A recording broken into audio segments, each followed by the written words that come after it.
તો હવે જો આઈપીએસ ઓફિસરો છે એમના લોકેશન ટ્રેપ થઈને રહી છે, તો આપણા લોકેશન તો શું? ઘણા બધા લોક સાહિત્ય કલાકારો આવે છે જે નેગેટિવ સ્ટારડમ માટે સ્ટેજ ઉપર ચડીને ગમે તે બફાટ કરે છે. ઘણા એક લોક સાહિત્ય કલાકાર છે કે સ્ટેજ ઉપર ચડી જાય પછી ગમે એ બોલે, કઈ જોવાનું નહીં. એ બાદશાહ રાજા લોકો છે, પોતાને માને છે, જો કે છે નહીં કોઈ. બેમાની મારે ક્યારેય કરવી નથી જિંદગીમાં. રાઈટ? પૈસા બનાવવા નથી, રાષ્ટ્ર બનાવવો છે. સ્પેસિફિક પ્રોવિઝન છે સેન્ટર મોટર વ્હીકલ રૂલ્સ 139, જે ક્લિયરલી એવું કહે છે કે જો કાગળિયા તમારી સાથે નથી તો તમે 15 દિવસમાં બતાવી શકો. આટલો બધો જુસ્સો, આટલી નિડરતા સાથે વાત કરવી, કયા મહાપુરુષને તમે વાંચ્યો છો? શું આ આઝાદી માટે આપણને એ વીર પુરુષો એમના બલિદાન આપ્યા હતા? નહીં, ક્યારેય નહીં. આવી આઝાદી થોડી હોય છે. કોઈ વ્યક્તિને પાસે બોલવા માટે શબ્દ નથી. વતન માટે કફન મંજૂર છે, પણ સંઘર્ષ ક્યારેય છોડવાનો નથી. જો કોઈ કાયદાની ભાષામાં સમજે છે તો એને કાયદાની ભાષામાં સમજાવશું. જો એને કોઈને લાકડીની ભાષામાં સમજવું છે તો લાકડીની ભાષામાં સમજાવશું. માનનીય કમિશનરશ્રીને પણ આપણે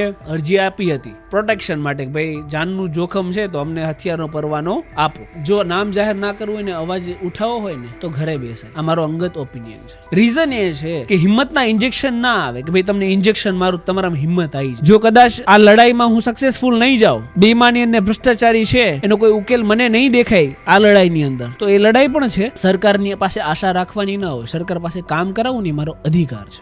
આજના યુવાનો માટે મેં આ પોડકાસ્ટમાં ઘણા બધા મેસેજ આપી દીધા છે. પાનના ગલ્લે આમ બટન ખુલ્લા રાખીને માવા ચોળતા ચોળતા કહેતા હશે કે રાષ્ટ્ર માટે કંઈક કરવું છે, કે ભાઈ ચોઈસ નથી કે કોને નેતા બનાવો. આ બધા ભંગારની એક ગેંગ છે, એમાં 4-5 જણા જે થોડા ઘણા સારા દેખાય એને નેતા બનાવી દે છે. નમસ્કાર મિત્રો, સૌપ્રથમ તો દિવાળી પર્વની આપ સૌને હાર્દિક શુભકામના. યોર્સ પોડકાસ્ટ પ્રેઝન્ટ આ છે ટોક વિથ પ્રદીપ, આપણી વાતો આપણી ભાષામાં. આ અમારા પ્લેટફોર્મ ઉપર અમે એવા મહેમાનોને આમંત્રિત કરીએ છીએ જેમની પાસેથી અવનવી વાતો આપને જાણવા અને શીખવા મળશે. અમારી આ પહેલી પોડકાસ્ટના મહેમાન યુવા એડવોકેટ મેહુલ બોગરા, જેમના વ્યક્તિત્વ વિશે, જેમના મનની વાત, સોશિયલ મીડિયાની, કાયદા વિશે, રાષ્ટ્રપ્રેમની ભાવના જેવી અવનવી વાતો આપને જાણવા અને શીખવા મળશે. તો આ પોડકાસ્ટના અંત સુધી તમે જોડાયેલા રહો. સૌપ્રથમ તો કેમ છો? એકદમ fit and fine as usual. Okay sir, સીધી એક સવાલથી શરૂઆત કરી દઈશ કે તમે વકીલ શું કામ બન્યા? બહુ બધા ઓબ્જેક્ટિવ છે વકીલ બનવા પાછળ તો, પણ મેઇન એક ઓબ્જેક્ટિવ તમને જણાવું કે ભાઈ સિસ્ટમમાં જે સડો બેસી ગયો છે તો એક સડો દૂર કરવાની જવાબદારીના ભાગરૂપે વકીલ બન્યો છું. પ્લસ જે લોકો છે, જે મધ્યમ વર્ગીય સામાન્ય લોકો છે, જેમની પાસે વોઇસ નથી, અત્યારે લોકો જીવી રહ્યા છે પણ બધું સહન કરીને, ડરીને, ખોટું થતું હોય તો સહન કરશે, બેઈમાની ભ્રષ્ટાચારી થતી હશે તો સહન કરશે, ખબર છે કે આ ખોટું છે તેમ છતાં અવાજ નહીં ઉઠાવી શકે. તો કંઈ ના કોઈ જગ્યાએ મગજમાં એ પણ વિચાર હતો કે જે લોકો પાસે અવાજ નથી ને એ અવાજ બનવાની એક ભાવના હતી મારી પાસે. તો એ જે ભાવના છે એ અવાજ બનવું હોય તો શું જોઈએ, એ પણ એક વિચાર હતો કે કોઈ પણ વ્યક્તિનો અવાજ ઉઠાવવો છે મારે, એને અવાજને વોઇસ આપવો છે, તો એક વકીલની ડિગ્રી એક એવી મને લાગી કે કોઈ પણ એક સામાન્ય અને ગરીબ વ્યક્તિના અવાજને એ સિસ્ટમ સુધી પહોંચાડી શકે. કારણ કે વકીલ પહેલાં તો ખુદ એક સિસ્ટમ અને કાયદાનો જાણકાર હોય. હવે એ ખુદ કાયદો જાણતો હોય, એ ખુદ સિસ્ટમ જાણતો હોય તો ગરીબ વ્યક્તિને એ સ્થાન અપાવી શકે સિસ્ટમમાં. તો બેઝિક ઓબ્જેક્ટિવ સાથે, એ જ ઓબ્જેક્ટિવ સાથે આપણે નીકળ્યા છીએ કે જે ગરીબ વ્યક્તિ છે, જેનું સિસ્ટમમાં કોઈ સ્થાન જ નથી, કોઈ એક્ઝિસ્ટન્સ જ નથી. રાઈટ? સિસ્ટમ છે તો પૈસાવાળાની છે, અત્યારે ગરીબની નથી. તો એ ઉદ્દેશ્ય હતી કે ગરીબ વ્યક્તિને સિસ્ટમમાં સ્થાન મળે, લોકો છે અન્યાય સહન કરવાનું બંધ કરે, ભ્રષ્ટાચાર અને બેઈમાની બંધ થાય. આ ઘણા બધા ઓબ્જેક્ટિવ સાથે આપણે વકીલાતનું પ્રોફેશન ચૂઝ કર્યું છે. તો તમારું સંપૂર્ણ ભણતર સુરતમાં કે ગામમાં? મારું ભણતર કહું તો પહેલાં મારું જે પ્રાઇમરી એજ્યુકેશન છે એ પીછડી પ્રાથમિક શાળા, એક પીછડી ગામ છે, બહુ નાનું ગામ છે, 400-500ની વસ્તી હશે. હા, જાફરાબાદ તાલુકો, અમરેલી જિલ્લો. પછી એ પ્રાઇમરી એજ્યુકેશન ફિનિશ કરીને પછી સુરત આવ્યા, માતા પિતાને સેટલ થયા સુરતની અંદર. તો ત્યારે જે 12th સુધીનું એજ્યુકેશન ને ત્યારબાદ બીકોમ એ મેં સુરતમાં કર્યું. અને ત્યારબાદ LLB જે કહેવાય ને કે લાઈફનો એકદમ કોમ્પ્રિહેન્સિવ અને જે કંઈક બનવાનો ફેઝ હતો એ મેં કર્યો છે MS યુનિવર્સિટી વડોદરાથી. હાજી. એટલે ત્યાં હું ગયો ને ત્યાં ઘણા બધું શીખ્યો, વકીલાત શીખ્યો બેઝિકલી. તો બધું ત્યાં સ્ટ્રક્ચર ને ગ્રો બધું ત્યાંથી જ થયું છે, MS યુનિવર્સિટી વડોદરાથી. હાજી. ત્યાંના કોઈ ફ્રેન્ડ યાદ છે તમને જે આજે યાદ કરવા માંગો છો? બહુ બધા મિત્રો હતા અને બહુ બધા મિત્રો છે, પણ કેવું છે કે મેં એટલું બધું ફ્રેન્ડશિપમાં ને એમાં ક્યારેય ટાઈમ નથી આપ્યો. મારી ફ્રેન્ડશિપના જે મારા મિત્રો આજ પણ છે એ 12થના સર્કલના મિત્રો છે. કોલેજ સમયના મિત્રો અને LLB સમયના મિત્રો બહુ ઓછા છે, કારણ કે એ સમયે મારું એક ફોકસ હતું, એક વિઝન હતું કે બસ લાઈફમાં કંઈક કરવું છે, કંઈક બનવું છે. એ વિઝનથી નીકળી પડ્યા હતા. તો કહેવાય ને કે સવારની વહેલી શરૂઆત થાય તો ત્યારથી લઈને રાત્રે સૂવાનું મળે ત્યાં સુધી બસ વકીલાત અને વકીલાત. એ સિવાય મારું કોઈ બીજી જગ્યાએ સ્થાન હતું જ નહીં અને મારું માઇન્ડ ત્યાં હતું નહીં. જ્યારે હું વડોદરા હતો, જે અમારો એકદમ કહેવાય સ્ટ્રગલિંગ ટાઈમ કહેવાય, તો એ ટાઈમ પર મિત્રો મારા બહુ ઓછા બન્યા છે. એટલે એ કોઈ મારી એવી સ્મૃતિઓ નથી કે ભાઈ હું જે અત્યારે અહીંયા તમને કહી શકું કે ભાઈ નહીં આપણા એટલી કોઈ બેસ્ટ મેમરીઝ છે. ના તો આપણી ક્યારેય નાઇટ આઉટ થઈ છે, ના ક્યારેય રખડ્યા છે બહાર, ના કોઈ આટા એવા માર્યા છે. તો પછી એવી કોઈ મેમરીઝ નથી મારી પાસે. તમે અત્યારે જે આ બધું કરો છો મેહુલભાઈ, ક્યારેય ડર લાગે છે? ડર છે ને એ ડિક્શનરીમાં હું રાખતો નથી. પહેલી વાત એનું રીઝન એક ડર હોય છે મને કે ક્યારેય ભૂલથી પણ મારાથી કોઈ ગરીબ અથવા કોઈ પીડિત હોય એનું ખોટું ના થઈ જાય. આ એક મને ડર હોય છે કે ભાઈ એટલી બધી ફાઇટ આપે છે, બધી જગ્યાએ ધ્યાન ના આપી શકીએ. રાઈટ. સવારથી સાંજ પડે ત્યારે 500થી 1000 ફોન મારામાં આવતા હોય છે. ફિઝિકલી બધા અટેન્ડ કરી શકો એ તો પણ પોસિબલ નથી. 20-25% રેશિયોમાં મારાથી ફોન અટેન્ડ થાય. તો આ બધા સિનેરિયોમાં કોઈ પણ વ્યક્તિનું અહિત ના થઈ જાય, કોઈ વ્યક્તિનું ખોટું ના થઈ જાય ને, એ મને ડર લાગતો હોય છે. બાકી બેઈમાનો અને મક્કારોને ફાઇટ આપવામાં મને ક્યારેય ડર લાગે નહીં. હા, ડર લાગે પણ અપોઝિટ પાર્ટીને. મને ક્યારેય ડર લાગતો નથી. ડરની વ્યાખ્યા તમે આખી અલગ કરી નાખી. હાજી. તમે જે અવાજ ઉઠાવવાની વાત કરો છો, તો સામાન્ય નાગરિક ઘણા બધા છે જેને અવાજ ઉઠાવવો છે. મેહુલભાઈ, એક જાતનો એને ડર લાગે છે, તો એને કઈ વાતનો ડર લાગે છે? ઘણા બધા ડર હોય છે. કેમ કે એક ઉદાહરણ આપું કે માની લો હું જેમ અવાજ ઉઠાવો છો એમ તમે જ અવાજ ઉઠાવવા જશો તો પોલીસ લઈ જશે પોલીસ સ્ટેશન ને સારી એવી સર્વિસ કરી નાખશે. જે જાહેર જનતા પણ એ જ ડરથી પીડાતી હોય છે કે કંઈક આપણે આવું કરવા જઈએ તો શું થાય કે ભાઈ ફોન લઈ લેવાય, મારામારી કરવામાં આવે, પોલીસ સ્ટેશન લઈ જવામાં આવે, ખોટા કેસમાં ફિટ કરી દેવામાં આવે. તો જનરલી લોકોને આ ડર હોય છે. પણ કોઈ પણ વસ્તુનો એક એક્સટેન્ટ છે, સમજી લો એક મર્યાદા છે, એક લિમિટ છે. એનાથી વધારે કંઈ થવાનું નથી. લોકો જાણતા નથી એટલે પીડાય છે. માની લો પોલીસ તમને કસ્ટડીમાં લે છે, ખોટા કેસમાં પણ લે છે, ચાલો તો શું થાય? મેક્સ એક્સટેન્ટ શું એનો કે ભાઈ 24 કલાક રાખી શકે, પછી તો મેજિસ્ટ્રેટ સામે રજૂ કરીને તમને બહાર કાઢવાના જ છે ને. પણ વ્યક્તિ કેવું થાય કે મુસીબતમાં આવીએ ને તો આપણે કેમ આમ ચટપટાઈ જાય આમ કે ભાઈ આમાંથી ક્યારે મુક્ત થઈએ, ફટાફટ રિલીઝ થવું. માણસ આખો કન્ફ્યુઝ થઈ જાય છે. એને એમાંથી એ સિચ્યુએશનમાંથી નીકળવું હોય એની હાવ કે ભાઈ ચાલો આ બધું ફટાફટ પતાવીએ, ઘરે જઈએ અને આપણા ફેમિલી હારે જે કંઈ કામ કરતા હોય એમાં વ્યસ્ત થઈ જઈએ. આ બધી વસ્તુઓ મારે કરવી નથી. લોકો ત્યાં ડરી જાય છે. લોકોમાં સિસ્ટમનો ડર છે, પ્લસ અજ્ઞાનતા છે, કાનૂન જાણકારી નથી, કાયદાકીય લોકો કંઈ પણ વસ્તુઓ જાણતા હોતા નથી. અને અમારું તો ફિક્સ છે કે ભાઈ સંઘર્ષ કરવો છે. કોઈ પણ એની હાવ સંઘર્ષ કરશું, જેટલું જીવાશે એટલું જીવીશું. એક સ્વાભિમાનથી મોત આવશે એ સ્વીકારી લઈશું. અને વતન માટે કફન મળે તો એનાથી મોટું સૌભાગ્ય શું હોઈ શકે? એટલે આ એક બેઝિક પોલિસીથી ચાલીએ છીએ એટલે ડર લાગતો નથી ને. પ્લસ લોકોમાં જે ડર છે ને એ કાઢવાનો છે, એ મુહિમથી ચાલીએ છીએ. આ મંત્ર રોજે તમે જીવનમાં ઘરની બહાર પગ મૂકો છો ત્યારથી તમે મનમાં વિચારીને નીકળો છો કે ઘરની બહાર નીકળીએ ને તો કેવું છે કે મારે આ બધી ફાઇટ આપતા હોઈએ છીએ બધા સર્કલ ઉપર, જ્યાં બી બેઈમાની હપ્તાખોરી ચાલતી હોય તો દે આર ક્રિએટિંગ રિવેલરી. એટલે એ લોકો દુશ્મનાવટ ક્રિએટ કરે અમારી સાથે. મને એવી કોઈ રિવેલરી ના હોય. હું તો એક પોલિસીથી ચાલું છું ભાઈ કે ભાઈ ઇતની શક્તિ હમે દેના દાતા, મન કા વિશ્વાસ કમજોર ના હો. તો પછી મન કા વિશ્વાસ ક્યારેય કમજોર ના થાય. પ્લસ બીજી વાત એવી છે કે આ લોકો જે રિવેલરી ક્રિએટ કરે છે એનાથી ક્યારેય ડર પેદા ના થવો જોઈએ મનની અંદર કે ભાઈ બેર ક્યારેય કોઈ યાર આપણે કરવું નથી. હું કોઈ પણ જગ્યાએ ગયો, હપ્તાખોરી બંધ કરાવી, ત્યાં મારું ફૂલ સ્ટોપ. મને એની હારે કોઈ દિવસ રિવેલરી હોય નહીં, પણ એ લોકો અમારી સાથે રિવેલરી ક્રિએટ કરે. એ ક્યારે એવું નહીં વિચારે કે ભાઈ આજે હપ્તાખોરી બંધ થઈ ગઈ તો આ તો અમારી બેમાનીની આવક હતી, આ કોઈ અમે ઈમાનદારીથી તો મેળવતા નહોતા જે મેહુલ બોગરાએ બંધ કરાવી છે. તો બેમાનીની આવક બંધ થશે, પ્લસ દુશ્મનાવટ ક્રિએટ કરશે, અને પ્લસ ટાર્ગેટ રાખીને બેસે કે મેહુલ બોગરા સવારે ઘરેથી નીકળે છે તો ક્યાં જાય છે, ક્યાં શું કરે છે. કદાચ મારી ગાડી મારી ઓફિસથી નીકળશે તમારી પર નજર હોય છે. એ તો ઓબ્વિયસલી છે, કારણ કે નજર રાખવાના, કારણ કે કરોડોની બેમાનીની આવક બંધ થાય છે.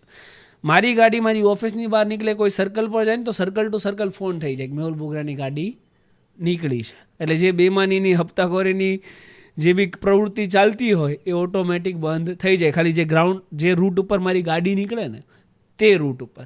એટલે કદાચ મારે આ લોકોની ઉપર રેડ પણ પાડવાની હોય ને તો મારે બીજી ગાડીઓ ગોતવી પડે ને બીજી ગાડીઓમાં આ લોકો ઉપર રેડ પાડવા ફિલ્મોમાં જોયું છે સર. હાજી, એટલે બીજી ગાડીઓમાં રેડ જઈએ ને રેડ પાડીએ ને ત્યારે, બાકી તો આ લોકો અગાઉથી બધા પ્રિકોશનરી મેઝર રાખીને કદાચ ફોન પણ ટેપ કરીને રાખતા હોય, લોકેશન બી ટેપ કરીને રાખતા હોય કે ભાઈ ક્યાં ક્યાં જાય છે, શું શું કરે છે, એ જાણીએ. કહેવાય ને કે ફ્રીડમ પહેલાં છીનવાઈ જાય. જ્યારે તમે જનતાનો અવાજ બનો તો ત્યારે ફ્રીડમ છીનવાઈ જાય. હમણાં રિસન્ટલી તમને ખબર હોય તો નિર્લિપ્ત રાય જે છે અત્યારે સ્ટેટ વિજિલન્સમાં, એમનું પણ અહીંયા કોઈ constable head constable location trace કરીને રાખતો હતો કે સાહેબ ક્યાં ક્યાં રેડ પાડવાના છે. તો હવે જો આઈપીએસ ઓફિસરો છે એમના લોકેશન ટ્રેપ થઈને રહી છે તો આપણા લોકેશન તો શું નાની મોટી વાત છે, રાઈટ? તો એ લોકો આપણા પણ લોકેશન ટ્રેપ કરીને રાખતા હોય કે ભાઈ આ મેહુલ બોગરાનું શેડ્યુલ શું છે, શું શું કરે છે. એટલે ઘરેથી નીકળીએ ત્યારે આ બેમાનોને ખબર હોય છે, પણ કેવું છે કે પહેલે કીધું ને કે ડર નથી, મોતથી ડર નથી. પરિવાર હોય છે એ ચિંતિત હોય છે, પણ પરિવારને પણ એવું કીધું છે કે આપણે હર હંમેશા એવી વાતો કરીએ કે ભાઈ ભગતસિંહ હોય પણ બીજા ઘરેથી, એવું નહીં. શરૂઆત આપણા ઘરેથી કરીએ, કંઈક સારું કરીએ છીએ અને નેશન માટે કરીએ છીએ. રાષ્ટ્ર માટે જો આપણે થોડું ઘણું કંઈ નથી કરી શકતા તો હું કરું છું, 5% પણ નથી કરતો. જે આપણા વીર પુરુષોએ કર્યું છે, આપણા રાષ્ટ્રીય પુત્રોએ કર્યું છે, એવું કામ તો આપણે નથી કર્યું ને. એમણે તો મત સ્વીકારી લીધા છે હસતા મોઢે 23-24 વર્ષની ઉંમરે, યુવાનીમાં. તો આપણે એવું તો કંઈ નથી કરી રહ્યા. આપણે તો રાષ્ટ્ર માટે 5% એમનાથી 5% યોગદાન નથી આપી રહ્યા. તો પછી ઘરેથી નીકળવું ત્યારે સ્મિત સાથે જ નીકળીએ. ખબર હોય છે કે આ બધા ટ્રેપિંગ ગોઠવેલા હશે, પણ એનાથી કોઈ ફરક નથી પડતો, કારણ કે કોઈ હોય કે ના હોય, એક વસ્તુ હોય છે, એ છે સત્ય અને નિષ્ઠા. કામ પ્રત્યે મારી નિષ્ઠા હોય છે ને એક સત્ય હોય છે. બેમાની મારે ક્યારેય કરવી નથી જિંદગીમાં, રાઈટ? પૈસા બનાવવા નથી, રાષ્ટ્ર બનાવવો છે. તો પછી એ બધી વસ્તુઓથી ડરવાની કોઈ આવશ્યકતા નથી. આપણે સામાન્ય નાગરિકની સીધી હું વાત કરું કે ઘણા એવા પ્રશ્નો છે જે લગભગ ઘણા બધા લોકોને નથી ખબર અને ખબર પણ હોઈ શકે. તો એક પ્રશ્ન એવો હતો કે પોલીસ પકડે છે રોડ ઉપર, તો ચાલો એક ગાડીમાં એવા ડોક્યુમેન્ટ્સ હાર્ડ કોપીમાં નથી અને એપ્લિકેશનમાં કેટલા ડોક્યુમેન્ટ્સ એવા હોવા જોઈએ કે એપ્લિકેશન થ્રુ તમે દેખાડી શકો. તમામ ડોક્યુમેન્ટ, પીયુસીની વાત કરો, ઇન્સ્યોરન્સની વાત કરો, આરસી બુક, ડ્રાઇવિંગ લાઇસન્સ, જે મોટર વ્હીકલને લગતા જેટલા પણ ડોક્યુમેન્ટ છે એ તમે M-Parivan અને ડિજીલોકર એપ્લિકેશનમાં રાખી શકો અને વેરી મચ વેલિડ છે. અને કદાચ માની લો તમારી એપ્લિકેશનમાં પણ નથી અને ગાડી તમે મિત્રની લઈને નીકળ્યા છો, એવી પણ પરિસ્થિતિ હોય ને, તો કાગળિયા આપણી સાથે ના હોય મિત્રની ગાડીના, એવું પણ શક્ય છે. તો એવા તમામ સંજોગોમાં ડોક્યુમેન્ટ તમે 15 દિવસની અંદર બતાવી શકો. સ્પેસિફિક પ્રોવિઝન છે સેન્ટ્રલ મોટર વ્હીકલ રૂલ્સ 139, જે ક્લિયરલી એવું કહે છે કે જો કાગળિયા તમારી સાથે નથી તો તમે 15 દિવસમાં બતાવી શકો. પણ ડોક્યુમેન્ટ હોવા એ પણ એક નિયમ છે. તો એનો તો ભંગ કર્યો જ છે તો એનો તમારે 500 રૂપિયા દંડ ભરવાનો હોય અને કાગળિયા તમારે 15 દિવસની અંદર જે બી તમને મેમો બનાવવાવાળા ઓફિસર હોય એમને તમે બતાવી શકો. It's very much valid. અને આ જ લો એન્ડ ઓર્ડર છે, પણ જનરલી લોકો સાથે આ પ્રેક્ટિસ થતી નથી. ઘરે ભૂલી ગયા હોય તો ભાઈ ગાડી જમા લઈ લો, લાવ ભાઈ તારી ગાડી જમા લઈ લે, ગાડીની ચાવીઓ કાઢી લે. આ બધી ઇલીગલ પ્રેક્ટિસ છે જે જાહેર જનતા હારે શા માટે કરવામાં આવે છે ખબર? થોડી ઘણી મલાઈ ઉતારવા માટે, પૈસા, કરપ્શન. તો સર એ જગ્યાએ હવે ક્યારેક એવું થાય છે કે એ વ્યક્તિ એટલો ડરી ગયા હોય કે એ ટાઈપનું થઈ જાય છે તો તરત એ ઓછા પૈસામાં પતાવટ કરે, તો એમાં વાંક આપણે કોનો કરીએ અત્યારે, નાગરિકનો કે પછી એમાં વાંક ના તો નાગરિકનો છે ના પોલીસનો નૈતિકતાનો વાંક છે. નૈતિકતા મરી પડી ગઈ છે આપણાની અંદર. મોરલ વેલ્યુઝ નથી રહી વ્યક્તિની અંદર. પૈસો મારો પરમેશ્વર ને હું પૈસાનો દાસ, આ સિસ્ટમથી ચાલીએ છે કે ભાઈ બધી વસ્તુનું સોલ્યુશન નાણાં નથી હોતું ને. નૈતિકતા મરી પડી ગઈ છે. હું વાંક છે ને હંમેશા પોલીસનો જ નીકાળું છું. જ્યારે કરપ્શન લેવામાં આવે એનું મુખ્ય કારણ શું છે ખબર? સામેવાળો વ્યક્તિ કોણ છે કોને ખબર છે? ચાલો તમને જે સ્ટેટસ ઉપર બેસાડ્યા છે, જો હું વકીલ છું ને તો એ વકીલ તરીકે નૈતિકતાથી મારું પ્રોફેશન અદા કરવું ને એ મારી પહેલી ડ્યુટી છે. જો હું પોલીસમાં છું, મેં યુનિફોર્મ પહેર્યું છે ને તો યુનિફોર્મનું ગૌરવ જાળવવું ને એ મારી પહેલી ડ્યુટી છે. કદાચ કોઈ 200 આપે ને તો કરપ્શન આપવું ને એ પણ ક્રાઇમ છે, તો પકડીને બેસાડી દો એને. 4 વાર પોલીસ સ્ટેશનમાં પેપરમાં છપાશે કે જે કોઈ વ્યક્તિ ભ્રષ્ટાચાર આપવા ગયો ને પોલીસે પકડીને એને બેસાડી દો, એક વ્યક્તિ 200 રૂપિયા આપતો બંધ થઈ જશે, હરેક વ્યક્તિ. તો આ ઉદાહરણ કોણ બેસાડશે? કારણ કે લેવાવાળા છે એટલે આપવાવાળા છે, રાઈટ છે. કારણ કે વાત જ એ રીતની કહેવામાં ભાઈ 3000 રૂપિયાનો દંડ થાય છે, લાવ 500 જવા દે, રાઈટ. તો વ્યક્તિ શું છે ત્યાં લલચાવવાનો જ છે ઓબ્વિયસલી કે ભાઈ 3000ની મને ખૂટ થાય છે, આ 2500 બચશે, બરાબર, તો નેશનનું જે થવું એ થાય, આપણે અહીંથી દઈ અને નીકળો. અને આ બધું તો છોડી દો ને, એક પોલિસી એક સિસ્ટમમાં આવી જોઈએ ને કે ભાઈ ચાલો ઇન્સ્યોરન્સનો ફાઇન 2000 રૂપિયા છે 2 વ્હીલરનો. કોઈ વ્યક્તિ ઇન્સ્યોરન્સ વગર પકડાય છે, 1000 રૂપિયાનો ઇન્સ્યોરન્સ બને, 1000 રૂપિયા ફાઇન લો, 1000 રૂપિયા ઇન્સ્યોરન્સ કરીને આપી દો. વાર્તા જ પૂરી ને. ઇન ફ્યુચર એ વાહન ગમે ત્યારે ઇન્સ્યોરન્સ વગર પકડાશે અથવા ઇન્સ્યોરન્સ ગાડી રોકવામાં આવશે તો એની પાસે ઇન્સ્યોરન્સ તો હોવાનું જ છે. એક પૂર્ણ વિરામ આવી ગયું 1 વર્ષ પૂરતું. ભવિષ્યમાં પાછો ઇન્સ્યોરન્સ વગર દેખાય, પાછો ઇન્સ્યોરન્સ કરીને આપી દો. સોલ્યુશન છે, પણ અડોપ્ટ કોને કરવું છે? લોકોને માત્ર ને માત્ર કલેક્શનમાં ઇન્ટરેસ્ટ છે. ખાલી વાતો છે કે સરકારને કે પોલીસને એ દંડની રકમમાં રસ નથી, લોકોની સલામતીમાં રસ છે. જો સલામતીમાં જ રસ હોય તો આ વસ્તુ થવી જોઈએ ને. હેલ્મેટ વગર પકડાય છે, હેલ્મેટ પકડાય તો 500 રૂપિયાનું શું મોટી વાત છે? પીયુસી વગર પકડાય છે તો 100 રૂપિયાની પીયુસી નીકળે, આપી દો પીયુસી. તો બંને દંડ પણ લો અને સોલ્યુશન પણ આપી દો. આ તો પૈસા લઈ જવા દો, પૈસા લઈ જવા દો, સોલ્યુશન તો નહીં જ. પરમનન્ટ સોલ્યુશન ક્યારે કોઈએ વિચાર્યું છે? નથી વિચારવામાં આવતું. કેમ? કારણ કે પરમનન્ટ સોલ્યુશન નીકળી જશે તો મલાઈ અને પૈસા આવવાનું બંધ થઈ જાય ને. પૈસાથી સિસ્ટમ ચાલે છે, એટલે તો નેશનને એટલી મોટી નુકસાની છે. આ તમે નૈતિકતાની વાત કરો એ તમે કીધેલું છે અને એની સામે તમને શું ફીડબેક મળ્યું?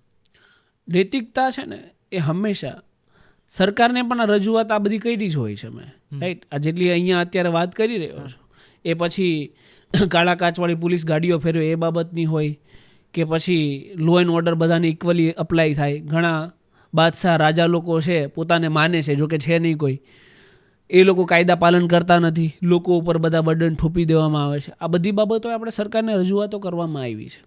પણ કેવું છે કે નૈતિકતા અને મોરલ અપ સાઈડથી ઉપરથી હોય ને તો નીચે આવે, કૂવામાં હોય તો અવેડામાં આવે, આપણી કહેવત છે ને ગુજરાતીની. તો ઉપર જો સિસ્ટમ જ નૈતિકતાથી કામ કરશે, મોરલ વેલ્યુઝથી કામ કરે તો ડાઉન લોકોમાં ધીમે ધીમે આવશે. આપણે જે અત્યારે વાત કરી, તમે મને કીધું કે લોકો આપે છે 200-500. માની લો તમે જ અહીંયા ક્રાઇમ કરો છો, મોટર ક્રાઇમ તો છોડો, નાનો મોટો પેટી ઓફેન્સ કરો છો, ભાઈ સિગ્નલ તોડ્યું આ તે, નો પાર્કિંગમાં ગાડી મૂકી, તમે બીજા દેશમાં, રાજ્ય છોડો, દેશમાં જતા રહો, યુકે જતા રહો, યુએસએ જતા રહો, દુબઈ જતા રહો, તમે કાયદાનું પાલન કરશો? ત્યાં કરવું પડશે. કેમ? વ્યક્તિ તો તમે એના જ છો. અહીંયા નથી કરતા, ત્યાં કેમ કરો છો? મુંબઈ મેટ્રો સિટીમાં જઈએ તો આપણે તોય કરીએ કરવા મળીએ તો અહીંયા નથી થતું, ત્યાં થાય છે. રીઝન શું છે? રીઝન માત્ર એ જ છે, એક જ છે કે સિસ્ટમ ત્યાં તમને કાયદાનું પાલન કરાવડાવશે. જો પાલન નહીં કરો ને તો સિસ્ટમ તમારો 1 મહિનાનો પગાર ઉપાડી લેશે. તમારા પાસે ચોઈસ નથી, ઓપ્શન નથી. તમારે પૈસા કાયદેસર દંડ ભરવાનો થશે તમને ડર અંદર બેસે. આપણે ગુજરાતીની કહેવત છે ને, સૂટી વાગે સમસમ વિદ્યા આવે રમઝમ. તો અહીંયા સૂટી આપવાવાળા લોકો છે ને એ જ બેઈમાન છે, એટલે કંઈ થતું નથી. આટલો બધો જુસ્સો, આટલી નિડરતા સાથે વાત કરવી, કયા મહાપુરુષને તમે વાંચ્યો છો? મહાપુરુષો તો આપણા ગુજરાતની આ જે ધરતી છે ને અને ભારતની જે ધરતી છે ને એમાં એટલા બધા વીર પુરુષો છે કે આંખ બંધ કરીને યાદ કરીએ ને તો નિડરતા ઓટોમેટિક આવે. પછી ભગતસિંહને યાદ કરો, રાજગુરુ સુખદેવને યાદ કરો, સરદાર પટેલને યાદ કરો, મોતીલાલ નહેરુને યાદ કરો, લાલા લજપતરાયને યાદ કરો. તો આ બધા ક્રાંતિકારીઓ છે ને એ પ્રેરણા છે મારી. કે રાષ્ટ્ર માટે તન મન ધન બધું નોછાવર કરી દીધું છે એમને. ક્યારેય કોઈ પદવી નથી જોઈ, ક્યારેય કોઈ પોતાની યુવાની નથી જોઈ. આપણે કેમ યુવાનો છે તો એ લાગ્યા પડે છે નહીં, લોકોની પીડા માટે, લોકોની પીડા માટેના, દેશને આઝાદ જોવા માટે.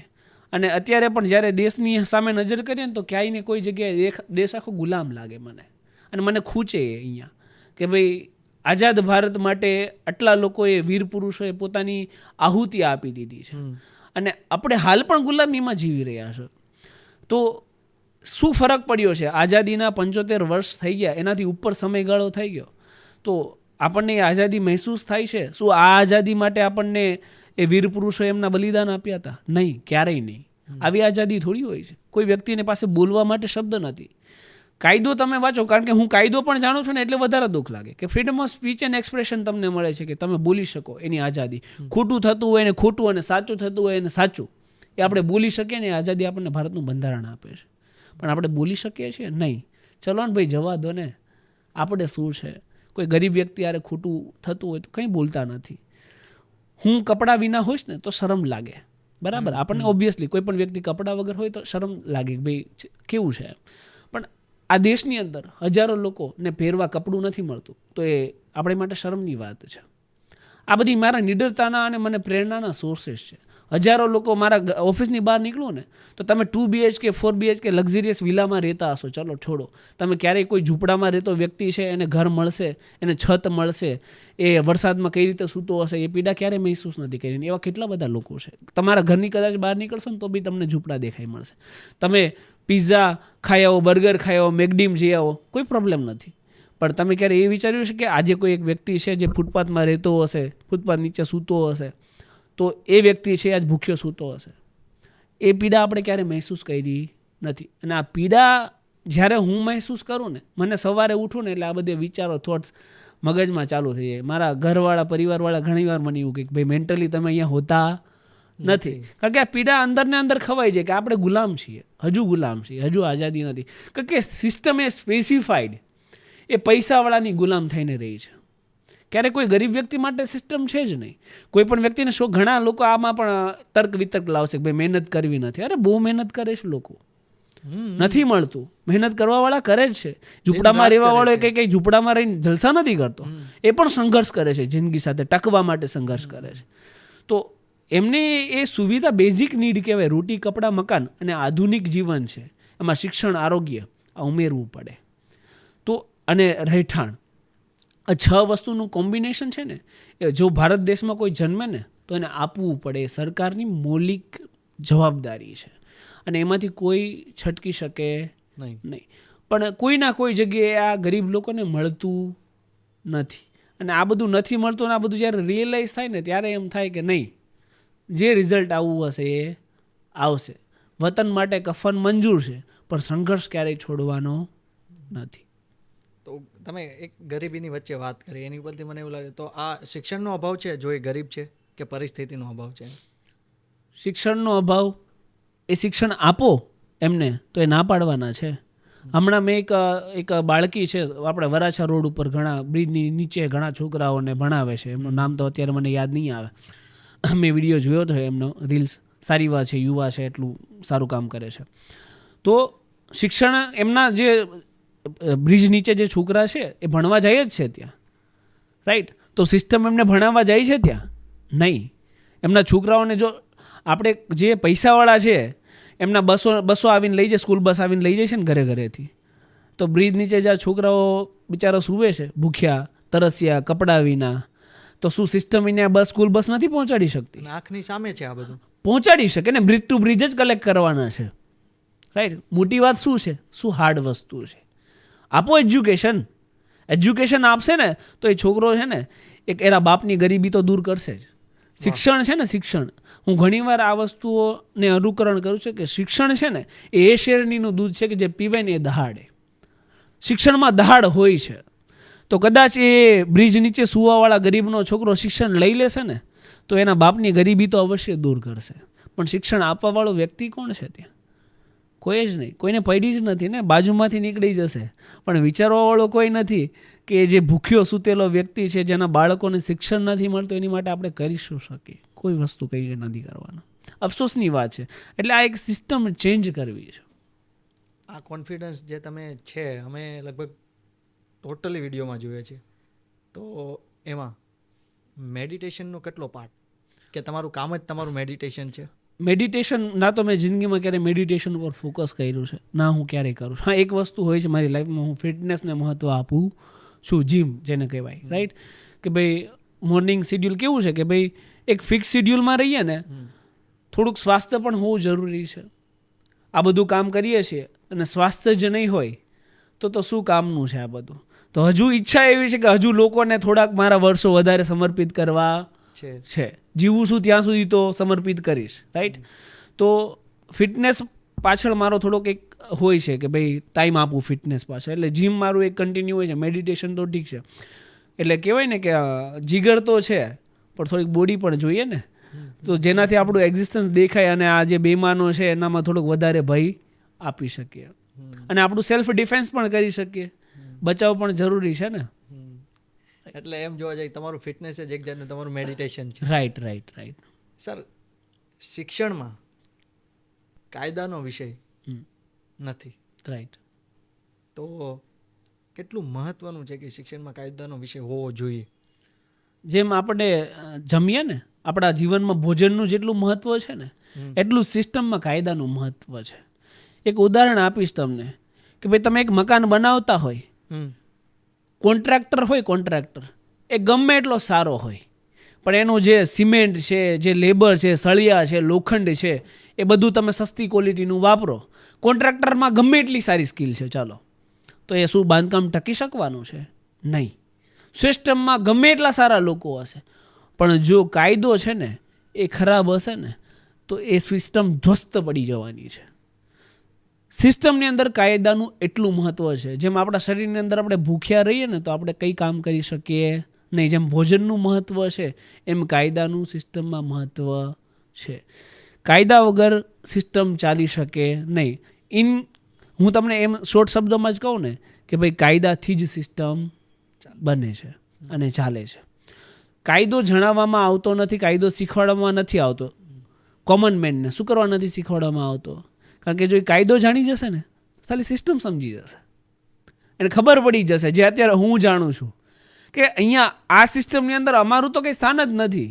તમે પૃથ્વી ઉપરથી તમે જુઓ ઉપરથી તો જેમ કીડી મકોડા જીવે છે ને એવું સામાન્ય અને મધ્યમ વર્ગીય લોકો જીવન જીવે છે. કોઈ એક્ઝિસ્ટન્સ જ નથી તમારું. તમે ગાડી નીચે કૂચલીને મરી જાઓ, તમે રોડ ઉપર કોઈ એમનેમ જ ખાડા ગાળીને વહી ગયા એમાં પડી જાઓ, તમારું અવસાન થઈ જાય. બ્રિજ પડે, તમે નીચે એકદમ આખા ચપાઈ જાઓ, ચીપટાઈ જાઓ, મરી જાઓ, કોઈને કંઈ લેવા દેવા નથી. 2 દિવસ 5 દિવસ મોરબી બ્રિજ પડશે, ઘણા લોકો મરી જશે, કોઈને કંઈ લેવા દેવા નથી. એટલું મિડલ ક્લાસ અને સામાન્ય વ્યક્તિનું મહત્વ છે આ સિસ્ટમની અંદર. કોઈ વ્યક્તિ આખો મરી જાય ને તો એને કમ્પન્સેશનમાં 4 લાખ 5 લાખ કરોડ રૂપિયા આપી અને એના મોતની મજાક ઉડાડવામાં આવે છે. આ સિસ્ટમ ઉડાડે છે. કેમ? તમે કોઈ વ્યક્તિના જિંદગીની કિંમત 4-5 લાખ રૂપિયા આંકી શકો? અશક્ય વસ્તુ છે. એ તો એના પરિવારને ખબર હશે જેનો ગયો હશે, પણ પાછળ થાય શું? કોઈને યાદ છે મોરબી દુર્ઘટના? નહીં યાદ હોય. કોઈને યાદ છે તક્ષશિલા દુર્ઘટના? નહીં યાદ હોય. અત્યારે બધા ભૂલી ગયા છે. તથ્ય પટેલ કહે છે એના બાપના જામીન મંજૂર થઈ ગયા હમણાં થોડા સમય પહેલાં. કોઈને યાદ છે? નહીં યાદ હોય. લોકો ભૂલી જાય છે અને લોકોને સિસ્ટમ ભૂલી જાય છે. યાદ રાખે છે પૈસાવાળાના મોત થાય ને, એ ગરીબનું મોત યાદ ના રહે. અને એજ્યુકેશન એટલે જ મહત્વનું છે. એજ્યુકેશનમાં કાયદો એટલે જ મહત્વનો છે કે ભાઈ 8મા ધોરણથી બેઝિક લેવલથી જ કાયદાનો એક સબ્જેક્ટ, કારણ કે 1 થી 7માં તો કાયદો સમજી ના શકે એટલી એની બુદ્ધિ ના હોય, રાઈટ? 8મા ધોરણથી જો કાયદાનો સબ્જેક્ટ નખાઈ જાય, હા, તો 12th પૂરું થાય એટલે 17 વર્ષનો થાય. કોલેજનો કોઈ પણ હોય, કોમર્સ હોય, આર્ટ્સ હોય કે સાયન્સ હોય, ફર્સ્ટ યર હોય એટલે મોટર વ્હીકલ એક્ટ નાખી દેવાનો, રાઈટ? તો 18 વર્ષે જ્યારે એનો ડ્રાઇવિંગ લાઇસન્સ બનશે ને ત્યારે કાયદાનો કથી તમામ વસ્તુઓ ક ખ ગ બધું જાણતો હશે. કોઈ પણ પોલીસ કર્મચારી ખોટી રીતે એની ગાડી ઊભી રાખીને એમ નહીં કહી શકે કે લાય 200 રૂપિયા કે લાય 500 રૂપિયા, રીઝન કેમ કે સિસ્ટમ જાણતો હશે, એ કાયદો જાણ. આ નાનું ઉદાહરણ આપ્યું છે મેં તમને. જ્યારે એક પાર્લામેન્ટ કઈ રીતે બને, પીએમ કઈ રીતે કામ કરે, સીએમ કઈ રીતે કામ કરે, એમએલએ કઈ રીતે કામ કરે, કોર્પોરેટર કઈ રીતે કામ કરે, આ બધું જાણતો હશે ને ત્યારે જ્યારે રસ્તામાં ખાડો હશે ને ત્યારે એ નંબર ડાયલ કરશે એના એરિયાના એમએલએનો કે ભાઈ અહીંયા ખાડો છે, આનું કંઈક કરવામાં કોઈક પડશે, કોઈક મરી જશે. રાઈટ? તો આ જાણી જશે, વ્યક્તિઓ સમજી જશે તો આ સિસ્ટમની તો પોલમ પોલ ખુલી જશે ને. એટલે સિસ્ટમ કાયદો શીખવાડતી નથી, એટલે મધ્યમ વર્ગીય લોકોનું આ સિસ્ટમમાં મહત્ત્વ નથી. એટલે કાયદો શીખવાડવામાં આવે ને તો ઓટોમેટિક એક્ઝિસ્ટન્સ થઈ જશે લોકોનું. શિક્ષણમાં કાયદાનો વિષય નથી એટલે આ હું બંધ ચોપડાની વાત છે. આ જાણી જોઈને નથી રાખવામાં આવ્યો, બંધ ચોપડામાં જ બધું ભીનું સંકેલી લેવામાં આવ્યું છે. સમજાણું કે નહીં? જાણી જોઈને રાખવામાં આવતો નથી. તમે વાત કરી કે તમે કાયદો જાણ્યો અને કાયદો તમને ખ્યાલ છે અને પછી તમે એક અવાજ ઉઠાવ્યો, તો આવી રીતના અવાજ તમે ઉઠાવો છો તો એની ઉપર હુમલા થાય છે. આજ સુધીમાં કેટલા હુમલા થયા? એમાં કેવું છે કે હુમલો બી શક્ય નથી, એટલા અમે સક્ષમ છીએ કે હુમલાના પ્રતિકાર આપી શકીએ. પણ વસ્તુ એવી હતી, એ હુમલાની સ્પેસિફિકલી વાત કરું જેની તમે વાત કરી છે, કે મારું એક કામ હતું કે જ્યાં ખોટું થતું હોય ને એને બંધ કરાવવું, બેમાની થતી હોય એને બંધ કરાવવું. આજે દિન સુધી હું કરતો આવતો હતો. રાઈટ? અને ના એ પહેલાં મારા ઉપર ક્યારેય હુમલો થયો હતો. હા, હુમલો તો ઠીક છે, મારી ઉપર ખોટી ફરિયાદો ઘણી બધી વાર થઈ છે, બનાવટી એફઆઈઆર, એ પછી વાત કરું તમને, પહેલાં હુમલા પૂરતી વાત કરી દો. તો અમારી એવી કોઈ પૂર્વ તૈયારી અમે નહોતા રાખતા પહેલાં કે ભાઈ કોઈ વ્યક્તિ છે અમારી ઉપર હુમલો પણ કરી શકે, કોઈ વ્યક્તિ સત્ય માટે લડાઈ લડે તો એને મારી નાખવાની કોશિશ પણ કરવામાં આવે. આ પહેલાં હું સ્વીકાર્યું નહોતું મેં સિસ્ટમની અંદર કે આવું પણ થઈ શકે. મને એવું હતું કે ચાલો આ બેઈમાનો છે તો કોઈ તારણહાર પણ હશે કે આપણને સાચવીને બચાવીને રાખે. પણ જ્યારે અમે આ લાઈવ કર્યું, અમારી ઉપર હુમલો થયો ને, ત્યારે પછી અમને રિયલાઇઝ થયું કે આમાં પ્રિકોશનરી મેઝર અને આપણી સલામતી જોવી પણ એ પણ અત્યંત અનિવાર્ય છે. ત્યાર પછીના જેટલા પણ લાઈવ છે એ અમે પૂરતા સેફટી મેઝર સાથે ગયા છે. અત્યારે તો લાકડી સામે લાકડી ઉઠાવતા પણ આવડે છે. અત્યારે તો એ બધું પહેલાં થઈ ગયું એ થઈ ગયું, હવે તો એમાં કોઈ આપણે ચેન્જ ના લાવી શકીએ. પણ હવે સેલ્ફ ડિફેન્સ સાથે રાખીને જ જઈએ છીએ કે ભાઈ કોઈ પણ વ્યક્તિ છે એ જો હુમલો કરવા આવે, જો કોઈ કાયદાની ભાષામાં સમજે છે તો એને કાયદાની ભાષામાં સમજાવશું, જો એને કોઈને લાકડીની ભાષામાં સમજવું છે તો લાકડીની ભાષામાં સમજાવશું. શું મોટી વાત છે? એટલે જેને જે જોઈએ છે ને એને એ આપીશું.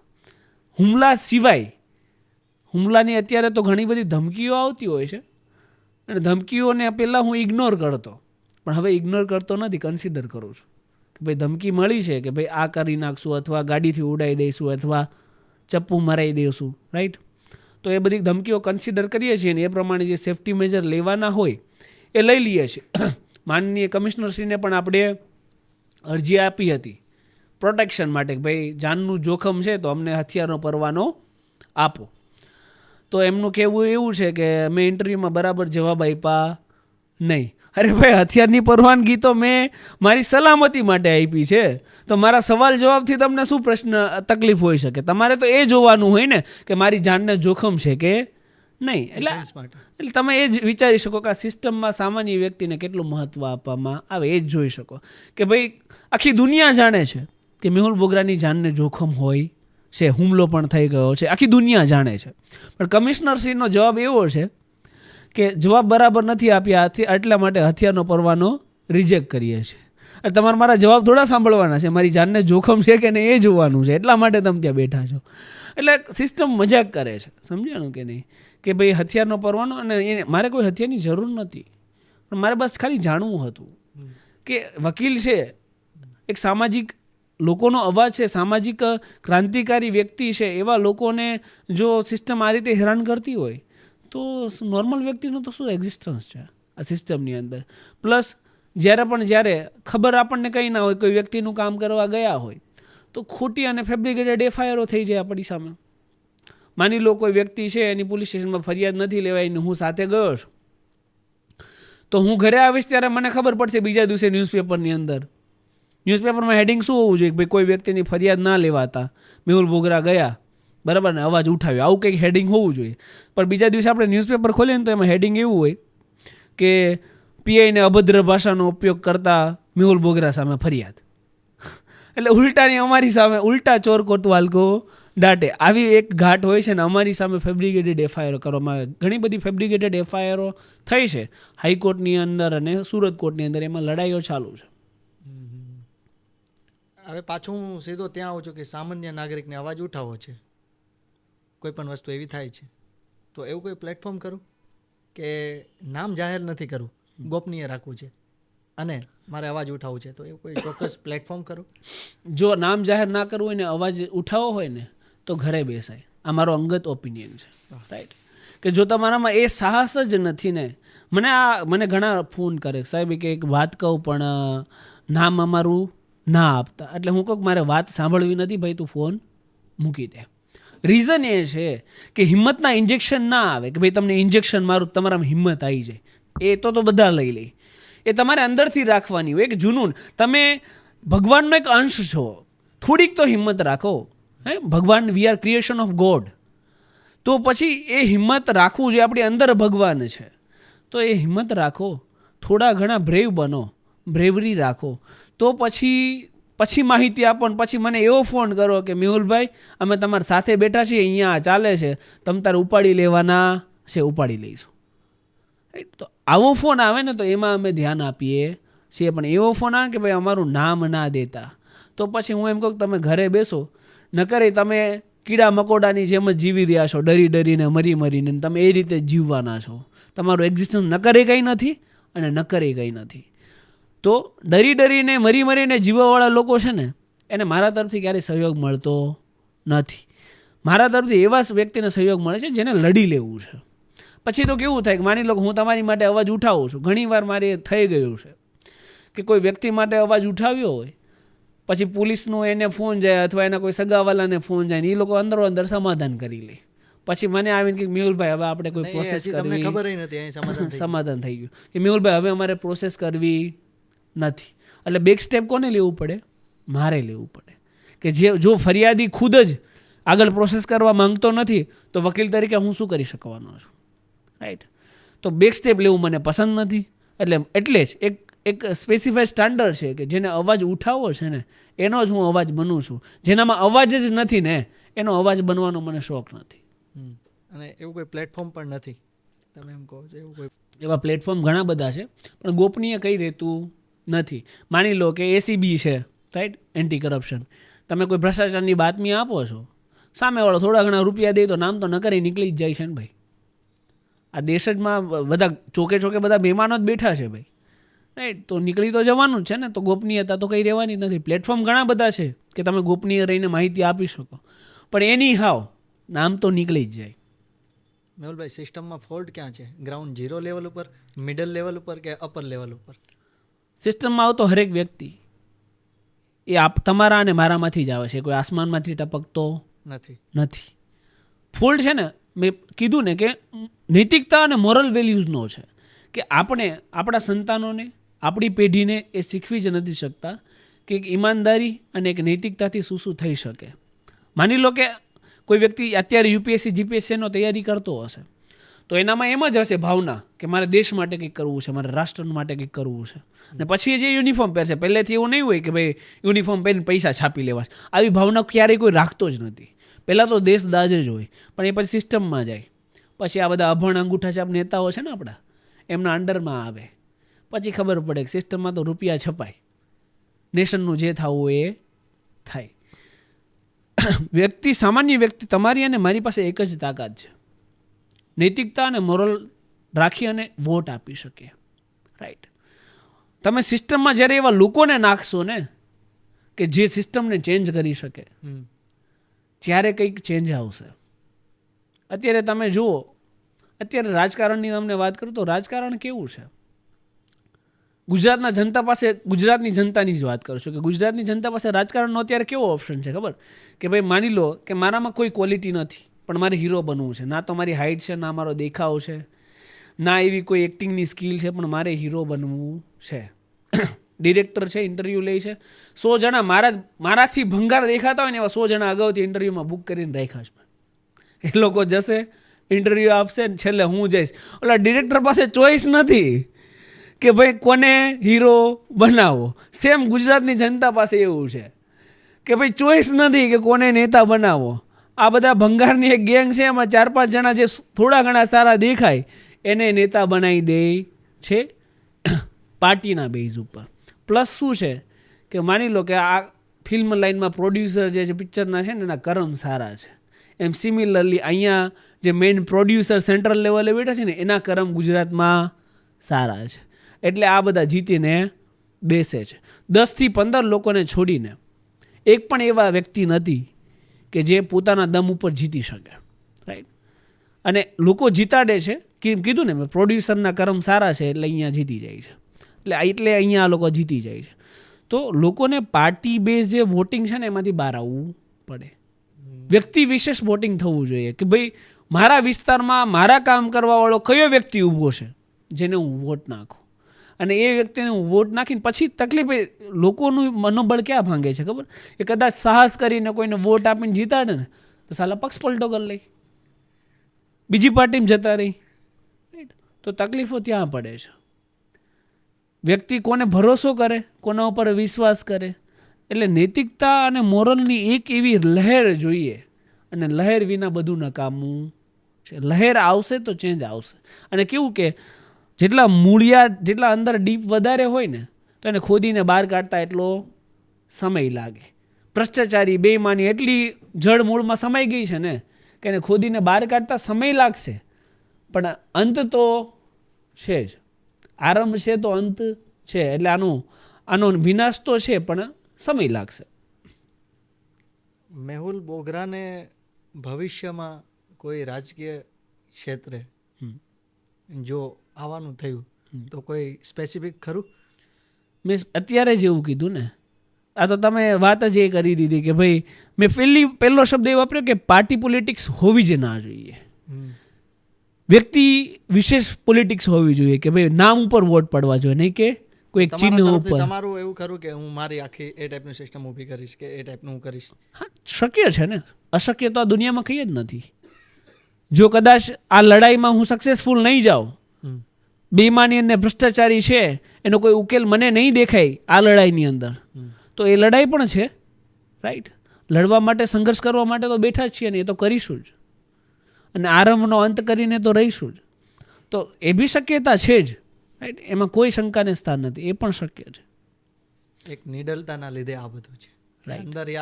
અંદર જે બેઠો છે એની પર વિશ્વાસ કરી લો એકવાર. ભાઈ સોશિયલ મીડિયા દ્વારા લગભગ મેં જાણ્યું કે ઘણા બધા લોકો સુધી તમારો અવાજ પહોંચ્યો છે, રાઈટ. તો પહેલો એવો ક્યારે વિચાર હતો કે હા હવે હું સોશિયલ મીડિયાના મારફતે હું લોકો સુધી પહોંચીશ? પહેલો કોઈ વિડીયો, પહેલો કોઈ કેસ? મારો ફર્સ્ટ વિડીયો સીમાડા નાકા પોઈન્ટનો હતો, જેમાં એક FOPનો જવાન છે ને એ ગેરકાયદેસર રીતે, એની કોઈ સત્તા, FOP એટલે ફ્રેન્ડ ઓફ પોલીસ, એની કોઈ સત્તા નથી હોતી કે વાહન ચાલકોને રોકે, મેમો ફાડે, પૈસા ઉઘરાવે. તો એ મેં જોયું અને પછી મને જાણકારી હતી કે રાત્રે શું કરે આ લોકો, વાહનો અટકાવે પછી પૈસા લે અને રાત્રે ભાગ બટાઈ કરે બધા ભેગા મળીને, રાઈટ. ઇલીગલ જે કલેક્શન ભંડોળ ભેગું કર્યું હોય એની. તો અવાજ ઉઠાવવાની ત્યારે જ મેં કીધું ને કે સહન કરવામાંથી તું પહેલાંથી હતો જ નહીં. એટલે ત્યારે મારો પહેલો વિડીયોની આ એક્સપિરિયન્સ વાત કરું છું કે ભાઈ પહેલો વિડીયો કર્યો, અવાજ ઉઠાવ્યો, અને અવાજ ઉઠાવ્યો ને એમાં હું સક્સેસફુલ રહ્યો. સક્સેસફુલ એ કન્ટેક્સમાં રહ્યો કે બીજા દિવસથી ત્યાં એ જે હપ્તાખોરી ચાલતી એ બંધ થઈ ગઈ, રાઈટ. તો મને થયું કે નહીં, જો તમે સત્ય સાથે રાખી અને નૈતિકતાથી અવાજ ઉઠાવશો ને તો રિઝલ્ટ તો આવશે જ. એટલે ત્યાર પછી કન્ટિન્યુ એ મારી ફાઇટ ચાલુ રહી. અને આજે એ જ સોશિયલ મીડિયાએ હજારો લોકોને એ અવાજ આપ્યો છે કે જ્યાં પણ ખોટું થતું હોય ત્યાં અવાજ ઉઠાવીએ તો આ બેમાનોની દુકાનો બંધ થઈ જાય. સોશિયલ મીડિયા ઉપર સાચી વાતો ઝડપથી ફેલાય છે કે ખોટી વાતો? નેગેટિવિઝમ છે ને એ બહુ જલ્દી ફેલાય. અને આની ઉપર તો હું ઘણીવાર સોશિયલ મીડિયા યુઝરોને કહેતો આવ્યો છું કે સોશિયલ મીડિયામાં તમારે શું જોવું એની કરતાં શું ના જોવું ને એ વધારે મહત્ત્વનું છે. જે નેગેટિવ હોય, જે હેટ હોય એ વધારે ફેલાય. સોશિયલ મીડિયામાં ગાળાગાળી, ગંધ મચાવેલી હોય એ વધારે ફેલાય. લોકો એ વધારે જોશે. લોકો શું કરે, જાણી જોઈને કોન્ટ્રોવર્સી ક્રિએટ કરે. આ સોશિયલ મીડિયા યુઝરને આ ખાસ જાણવું જોઈશે કે જાણી જોઈને ગાળાગાળી કરો, ઝઘડાઓ કરો એટલે શું કરશે, લોકો એને જોશે. નેગેટિવ તો નેગેટિવ સ્ટારડમ તો મળે છે.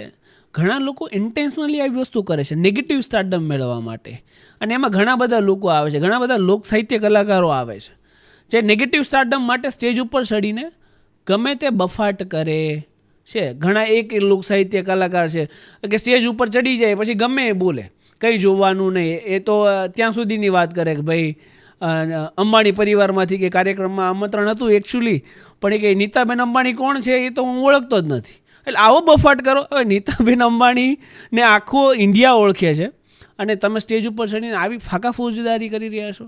એનો છોકરો એક ઘડિયાળ વેચે ને ત્યાં તમારી આખી પેઢી ખરીદાઈ જાય. એટલી એમની પાવર છે, એટલી એમની ક્ષમતા છે. અને મને આ લોક સાહિત્ય કલાકારોમાંથી ઘણા અમુકની વાત કરી રહ્યો છું. એમના પર સ્પેસિફાઈડ ગુસ્સો શા માટે આવે ખબર? એ ગુસ્સો મને એ ત્યારે આવ્યો હતો કે જ્યારે તમે રાષ્ટ્ર માટે જેમણે પોતાના પ્રાણની આહુતિ આપી દીધી છે ને એવા લોકો વિશે ગમે એવો બફાટ કરી દો છો. સરદાર પટેલની વાત કરું છું અહીંયા, કે સરદાર પટેલ છે ને એમને જ્યારે બામલાઈ થઈ ને ત્યારે એમને લાગ્યું કે આ પીડા સહન કરવાનો અને આની ઉપર ફોકસ કરવાનો મારી પાસે ટાઈમ નથી, મારે રાષ્ટ્ર માટે કામ કરવું છે. ત્યારે લોખંડનો સળિયો એમને બગલમાં નાખી દીધો હતો અને બામલાઈ ફૂડી નાખી હતી. ત્યારે એ લોખંડી પુરુષ કહેવાના. તમારામાં તેવડ હોય ને તો એકવાર લોખંડનો સળિયો પકડીને બતાવો, તમને ખ્યાલ આવે કે સરદાર પટેલ શું હતા. એટલે એને એકત્રીકરણ કરીને બતાવ્યું છે, એટલી એનામાં તાકાત છે. તમારામાં તેવડ હોય તો એક 12-35 કોકનો પ્લોટ લઈને બતાવો, ચાલો. શક્ય છે? નથી શક્ય.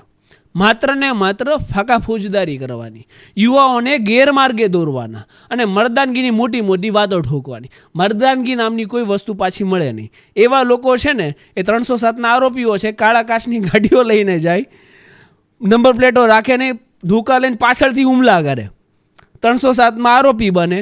અને આ લોકો સ્ટેજ ઉપર ચડી અને યુવાઓને ગેરમાર્ગે દોરે. યુવાઓને જોવું પડશે કે આમની પાસેથી આપણે શું શીખવું, શું ના શીખવું. આ કેવું છે કે અત્યારે પાછા માફી માંગશે. એ પણ એક ડોર છે કે સ્ટેજ ઉપર ચડો, બફાટ કરો, રાષ્ટ્રીય પુરુષોનું અપમાન કરી નાખો, ગમે તે એમના વિશે બોલી દો, પછી સ્ટેજ ઉપર ચડીને માફી માંગ લો. એટલે શું? પહેલાં તો નેગેટિવ સ્ટારડમ મેળવું, પછી વિક્ટિમ કાર્ડ રમો અને પોઝિટિવ સ્ટારડમ મેળવો, રાઈટ. અને મર્દાનગીની મોટી મોટી વાતો ઠોકી અને યુવાઓને ગેરમાર્ગે દોરવું. આવું ક્યારેય ના હોવું જોઈએ.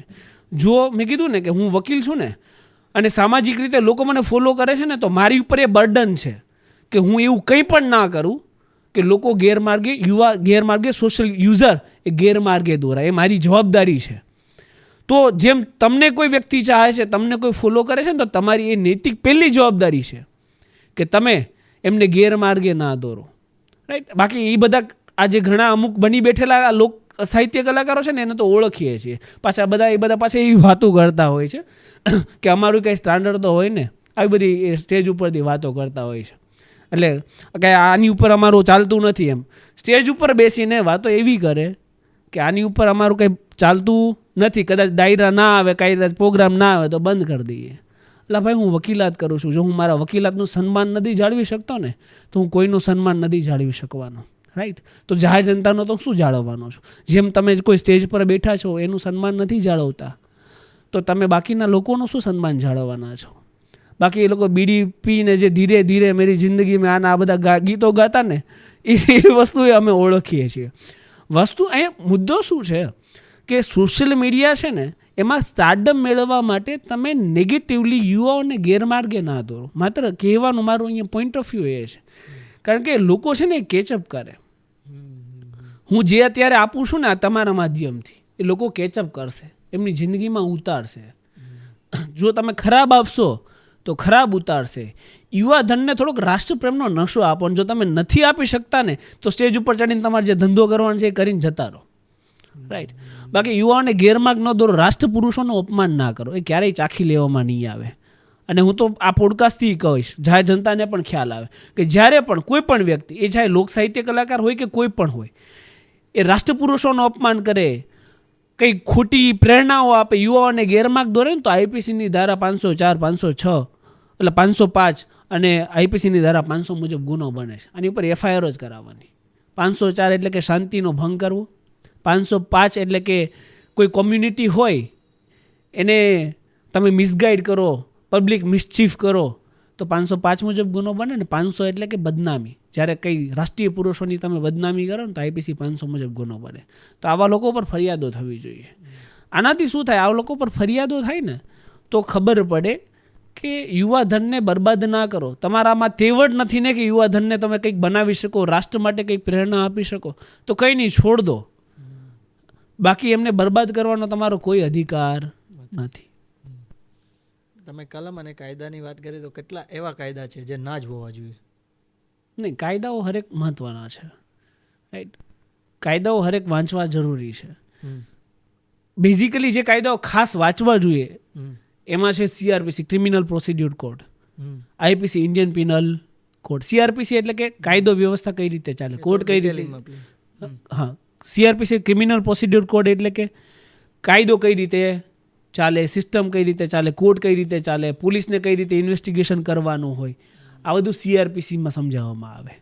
આઈપીસી, ઇન્ડિયન પિનલ કોડ એટલે કે કયા ગુનામાં કઈ સજા, ચોરી એટલે શું, લૂંટ એટલે શું, મર્ડર એટલે શું, આ બધી વ્યાખ્યાઓ અને એની સજા આ હોય છે ઇન્ડિયન પિનલ કોડની અંદર. ઇન્ડિયન એવિડન્સ એક્ટ એટલે કે કયા પુરાવાનું કેટલું મહત્વ છે. પોલીસ સ્ટેશન સામે સ્ટેટમેન્ટ આપો તો એનું કેટલું મહત્વ, જજ સામે સ્ટેટમેન્ટ આપો તો એનું કેટલું મહત્વ, કયું કાગળિયું વેલિડ કહેવાય, કયો ઇલેક્ટ્રોનિક એવિડન્સ વેલિડ કહેવાય ના કહેવાય, એ ઇન્ડિયન એવિડન્સ એક્ટ. પછી આવે મહત્વનો કાયદો ગુજરાત પોલીસ એક્ટ, કે પોલીસની રચના કઈ રીતે થાય, પોલીસને ઇન્વેસ્ટિગેશન કઈ રીતે કરવાનું હોય, કયા પોલીસ કર્મચારીને કેટલો પાવર મળે, કયા પોલીસ કર્મચારીની શું ડ્યુટી છે, પોલીસ શિસ્તભંગ કરે તો શું પગલાં લેવાય, એ ગુજરાત પોલીસ એક્ટની અંદર આવે. અને આપણા રૂટીન લાઈફમાં જે કામમાં આવે એ છે મોટર વ્હીકલ એક્ટ. સવારે ગાડી લઈને તો નીકળીએ જ છીએ એટલે એ કાયદો ચાલુ થઈ જાય. તો આ જે 5 કાયદાઓ છે, CRPC, IPC, evidence act, motor vehicle act ને ગુજરાત પોલીસ એક્ટ, આ 5 કાયદાઓ છે, અનિવાર્ય છે અને હરેક વ્યક્તિએ જાણવા જોઈએ. અને આ વ્યક્તિ જો આ 5 કાયદા જાણી જાય ને, કોઈ પણ વ્યક્તિ, તો એને ખુદના કેસ લડવા માટે વકીલની જરૂર પડે નહીં. ખુદ એક વકીલ બની શકે ને સિસ્ટમ સામે અવાજ ઉઠાઈ શકે. મેહુલ બોગરા બનવું કે એટલું બધું હાર્ડ એન્ડ ફાસ્ટ નથી, બરાબર. કારણ કે કાયદાઓ તમે 5 વાંચશો ને હિંમત ઓટોમેટિક આવી જશે. કારણ કે તમે જાણો છો કે આની પછી શું. પોલીસે તમારો ફોન લઈ લીધો તો પછી શું, પોલીસ સ્ટેશન લઈ ગયા તો પછી શું. ભલે તમે કોર્ટમાં નથી ગયા, લીગલ પ્રોસિડિંગ નથી જાણતા, પણ એટલીસ્ટ લીગલ પ્રોસેસ કઈ રીતે ચાલે એ તો તમે જાણો છો, કાયદો જાણો છો. એટલે આ કાયદાઓ બેઝિક કાયદાઓ છે અને હરેક વ્યક્તિએ જાણવા જોઈએ. મેહુલભાઈ, આપણે પ્રશાસન પાસે આપણે વાત કરી કે ઘણી બધી ફરજ નિભાવવાની આપણે અપેક્ષા રાખતા હોઈએ છીએ, કેટલી ફરજ નિભાવે તો સારું. પણ એક આપણે સામાન્ય નાગરિક હોય, ઘણી બધી ફરજો નથી નિભાવતા એવું હોય છે. ઘણી બધી આપણે ચૂકી જઈએ છીએ ફરજો. જો જેમ ફંડામેન્ટલ રાઇટ છે આપણા બંધારણીય અધિકારો, એમ ફંડામેન્ટલ ડ્યુટીઝ પણ છે. આપણી ફરજો પણ છે આ રાષ્ટ્ર માટે, જે આપણે ક્યારેય અદા કરતા નથી. ડ્યુટીની વાત છોડ, આપણને હકો પણ ખબર હશે નહીં. હું ફંડામેન્ટલ રાઇટ કદાચ ઓડિયન્સમાંથી જેટલા લોકો હમણાં તમારા દર્શકો જોશે એમાંથી 90% લોકોને ફંડામેન્ટલ રાઇટ ખબર હશે નહીં. હું ગેરંટી સાથે કહું છું. તો રાઇટ ઉપર ફોકસ નથી કર્યું તો ડ્યુટી ઉપર શું ફોકસ કરવાના છે? કે ભારતમાં જન્મ્યા છીએ તો આપણી પણ એક નૈતિક જવાબદારી છે કે કાયદાઓનું પાલન કરીએ, રાષ્ટ્ર નિર્માણમાં કંઈક ફાળો આપીએ. પણ એ ડ્યુટી તરીકે આપણે ક્યારેય સ્વીકાર્યા નથી. તમે ભલે 365 દિવસ ના આપી શકો રાષ્ટ્રને, સ્વાભાવિક વાત છે. 7 દિવસ અઠવાડિયાના ના આપી શકો, પણ 7 દિવસમાંથી એક દિવસમાંથી 1 કલાક તો રાષ્ટ્ર માટે આપી શકીએ ને. એક દિવસમાં 1 કલાક, અને એક દિવસમાં હું કહું છું 7 દિવસમાં માત્ર 1 કલાક આપો તો પણ રાષ્ટ્ર ક્યાંનું ક્યાંય પહોંચી જશે. આપણે 1 કલાક પણ નથી આપી શકતા. એ આપણી ડ્યુટી સમજી જ નથી રાષ્ટ્રને. આપણે આપણી ડ્યુટીમાં માત્ર ને માત્ર મનીને સમજી છે. મની હે તો હની હે, આ કન્સેપ્ટથી આપણે ચાલીએ છીએ. નેશનનું કંઈ જોવાનું નથી. નેશનનું એક મગજમાં થોટ્સ હશે અને 7 દિવસમાં 1 કલાક રાષ્ટ્ર માટે આપશો ને, એ પછી એવું નથી કે તો કેમેરા લઈ લઈને બધે બાંધવા જતા રહો. નહીં, તમે RTI કરો તમારા ગામમાં. તમારા ગામના સરપંચ હોય ને એકવાર RTI કરવાની કે ભાઈ અમારા ગામમાં કઈ કઈ સહાય એવી છે, આ વર્ષ દરમિયાન સહાયનો ક્યાં ક્યાં ઉપયોગ કર્યો છે અને શું શું અમારા ગામમાં પ્રગતિના કામ થયા છે, આ બધાના અમને વિગતવાર જવાબ આપો આ વર્ષ દરમિયાન. એવી એક RTI તમારા ગામની ગ્રામ પંચાયત હોય એમાં જમા કરાવી દો. હું તમને ગેરંટી સાથે કહું છું કે દિવાળીએ જ્યારે તમે ગામડે જશો ને તે જમવાનું સરપંચ એના ઘરે રાખશો. એટલી તાકાત છે. પણ વ્યક્તિઓને આ કરવું પડશે. લોકો રાષ્ટ્ર માટે કામ કરતા થશે ને એટલે ચેન્જ ઓટોમેટિક આવશે. અને એટલું તો એક સામાન્ય નાગરિકના હકમાં આવે છે, એટલું એને કરવું જોઈએ. રાઈટ.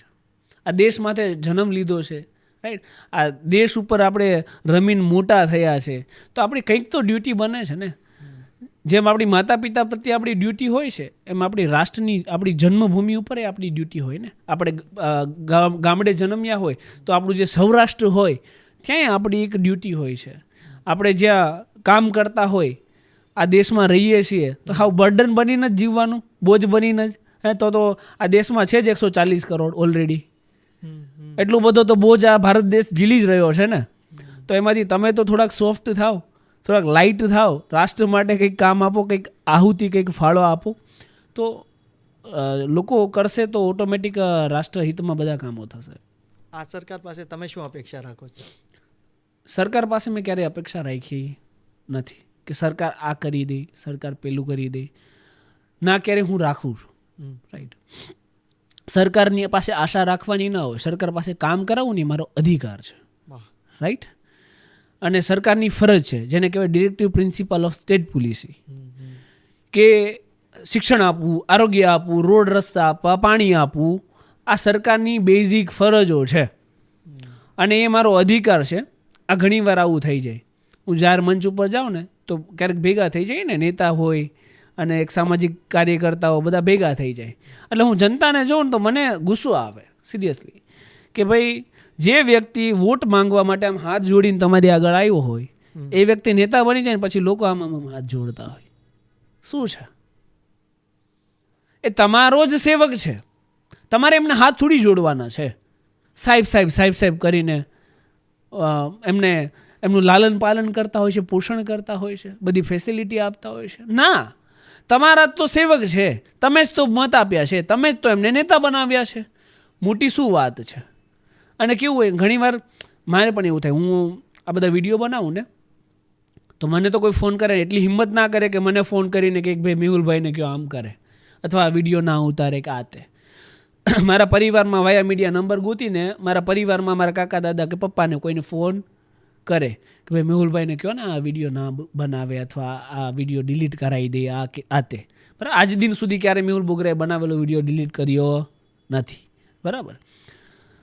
એટલે પરિવારમાં ફોન કરે ને તો ઘણીવાર મારા પરિવારમાંથી લોકો એવું કહે કે ભાઈ આ નેતાનો ફોન આવ્યો હતો, આપણે એની હારે સારા સંબંધો રખાય, ક્યારેક આપણે કામ કરવા થાય. તો મારો જવાબ એ જ હોય છે કે મારે કામ કરવા માટે સારા સંબંધની જરૂર નથી. એમની પાસે કામ કરાવવું ને એ મારો અધિકાર છે, અને એના માટે જ એમને નેતા બનાવવામાં આવ્યા હોય છે. ખાલી રીબીનો કાપવાનું ઉદ્ઘાટન કરવા નહીં. આ એક કન્સેપ્ટ બની ગયો છે કે નેતા એટલે શું? સવારમાં ઉઠીને રીબીનું કાપવા નીકળી જવાનું. આ નેતાનું કામ જ નથી. મને તો સાલું એ નથી સમજાતું કે આ નેતાઓને આટલો સમય કેમ મળી જાય છે. રાઈટ. એમના ઉપર તો આખા રાજ્યની જવાબદારીઓ છે, તો ઉદ્ઘાટન કરવાનો સમય ક્યાંથી મળી જાય છે? મને ઉદ્ઘાટનના જે કાર્ડ આવે ને, મને પણ ઉદ્ઘાટનના જે કાર્ડ આવે ને, હું ક્યારેય ઉદ્ઘાટનમાં પરિવાર સિવાય, પરિવારનું હોય કારણ કે ત્યાં પારિવારિક મૂલ્યો છે, એ સિવાય હું કોઈ ઉદ્ઘાટનમાં જતો નથી. કાર્ડમાં નામ લખી નાખે, જે કરવું એ આવીને ઇન્વિટેશન આપી જાય, અલગ વાત છે. સન્માન આપ્યું, માન આપીએ છીએ, પણ હું ઉદ્ઘાટનમાં ક્યારેય જતો નથી, કારણ કે મારું કામ જ નથી. એમાં હું સમય આપીશ ને એની કરતાં રાષ્ટ્ર નિર્માણ માટે 2 કલાક આપી દઈશ ને મને પોસાશે. એ કામ મારું નથી, ઉદ્ઘાટન કાપવાનું ને રીબીનું કાપવાનું. આ નેતાઓને ક્યાંથી ટાઈમ મળી જાય છે? કમાભાઈ થોડા છીએ આપણે, ઉદ્ઘાટન કરવા લઈ જાય કમાભાઈને. આપણે દિવ્યાંગ છે બિચારા, વાંધો નહીં, એમને થોડા ઘણા પૈસા મળે એ કરે, પણ આપણે તો રાજ્યની જવાબદારી લઈને બેઠા છે. આપણું કામ સવારમાં ઉઠીને એવું જોઈએ કે રાજ્ય માટે મારે શું નવું કરવું છે, લોકો માટે મારે શું નવું કરવું છે. અહીંયા આ સુવિધા નથી તો મારી જવાબદારી છે કે હું એ સુવિધા અપાવું. આવા નેતાઓ હોવા જોઈએ, પણ નેતાઓને રીબીનો કાપવામાંથી ટાઈમ મળતો નથી. એટલે ટૂંકમાં જો તમારો પ્રશ્ન એ હતો, મારું જરાક બોલવાનું વધી જાય, તમારો મુખ્ય પ્રશ્ન એ હતો કે રાજકારણ પાસેથી તમે અપેક્ષા શું રાખો છો? હું અપેક્ષા નથી રાખતો, કારણ કે મારો હક છે કે હું એમની પાસે કામ કરાવું. મારે જ્યારે જરૂર હોય ને ત્યારે મારી રજૂઆત હોય ને કામ કરાવવાનું હોય. કામ ના કરે તો પછી જે કંઈ એક્શન લેવાતી હોય એ અમે લઈએ. બાકી મારો જે હક છે એમાં અપેક્ષા ના રાખવાની હોય. એ તો હક છે ને મને મળવું જ જોઈએ એની હાવ. જીવનનો ધ્યેય એક શું? જીવનનો ધ્યેય એ છે હું એક પંક્તિથી તમને કહીશ કે હું જીવું છું તો આ ભારત માતા માટે, હું મરીશ તો આ ભારત માતા માટે, અને કદાચ મર્યા પછી અમારા અર્થીઓને કોઈ કાને રાખશે ને તો એમાંથી એ જ અવાજ આવશે કે ભારત માતા કી જય, ભારત માતા કી જય, ભારત માતા કી જય. એટલે જીવનનો મુખ્ય ઉદ્દેશ્ય એ છે કે જ્યાં સુધી પણ જીવવું, 5 વર્ષ, 10 વર્ષ, 50 વર્ષ, કારણ કે અનસર્ટેન છે, મને ખબર નથી કેટલું જીવ્યું છે, રાઈટ, અને કોઈને પણ ના ખબર હોય, તો જ્યાં સુધી પણ જીવું ને ત્યાં સુધી આ ભારત માતા માટે જીવીશ, રાષ્ટ્ર માટે કામ કરીશ.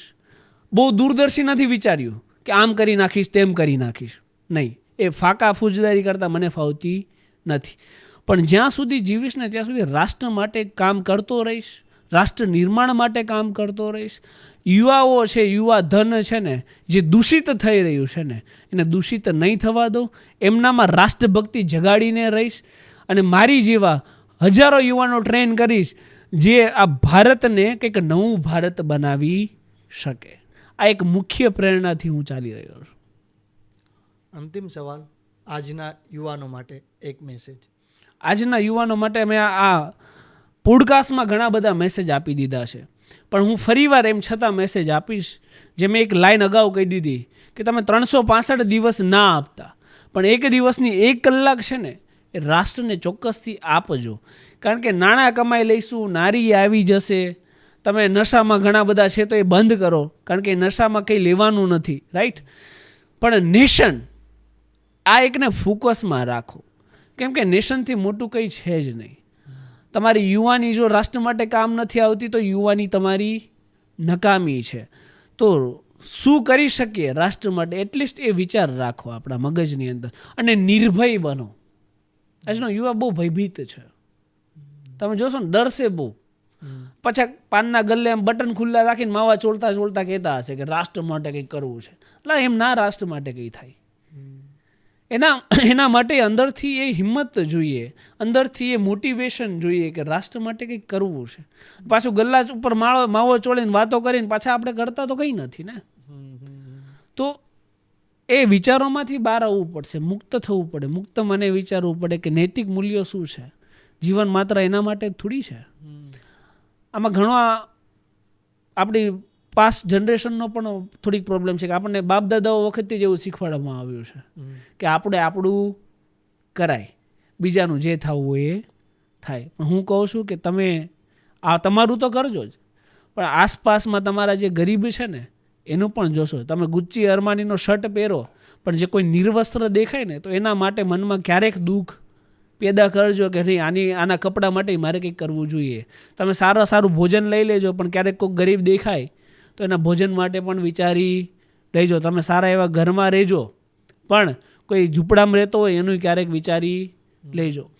આવી બધી ભાવનાઓથી યુવાઓ કામ કરશે ને તો આ ભારત છે ને એ મહાસત્તા તો હશે જ, સાથે સાથે એક ભારતની શકલ અને સુરત અલગ હશે.